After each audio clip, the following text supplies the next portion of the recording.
Nu, tad es parādīšu, kā āda Rucavas robiņus. Tāda smukumam, no tāda smukumam viņi. Mēs esam mantojuši viņus tādus no tas Rucavas, un tā mēs turpinām viņus. Viņus āda zeķēs, cimdos, un tāds raksts viņš ir.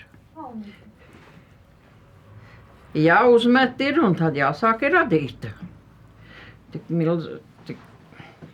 Tik ātri jau viņš neiet, viss nāk ar laiku. Tagad viņš tika uzmests, un tagad viņam ir tāda pīnīti te, un tad turpināsies tie robiņi.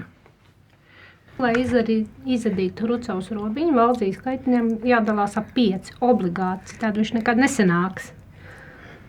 Jo tur ir noceltais valdziņš visu laiku vidū, tad ir labiskie 2 uzsādīti. Un atkal met klāt valdziņu ik pa laikam, pa to starpi. Un tad viņš sanāk. Un tas ir 5 kartas, es vismaz tādu 5 kartas, lai tas robiņš ir tāds dziļāks.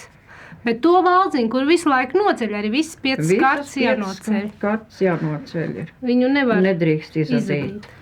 Pārējais viss izdās tā, kā ir iesākts, tā viņam arī jādās sādītais. Un labiskie un kreiliskie jābūt vienmēr vienam otram pretī. Te, kur ir noceltais valdziņš, viņš veido to līkumiņu, jo viņš velk to maliņu iekšā visu laiku. Un tad atkal, kur ir nākošais noceltais, tad viņš atkal velk iekšā to maliņu.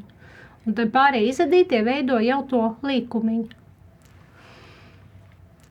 Un viņš ir kā greznas kāta galiņš, vai cimdiņam, vai zeķītē, viņu visu radīja. Arī adīja aciņās kadreiz, galiņā, lai viņš ir, košāks. Izceļās vairāk nekā citiem.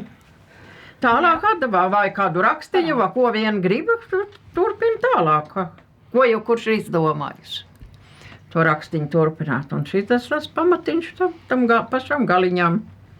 Tie Rucavas robiņi. Es tikai tie vienu tādu strīpiņu, tā sarkoni iedīt, ir var vairākas krāsas vēl iedīt, tādu griestu vienu. Tā kā te jau visi tās tur vairākas krāsas, var kādu zaļu vai zeķīt būs. Tādu mēs viņu atradām, te Rucavā, un tā mēs viņu turpinām. Un grāmatās viņš ir, un tā mēs viņu turpinām.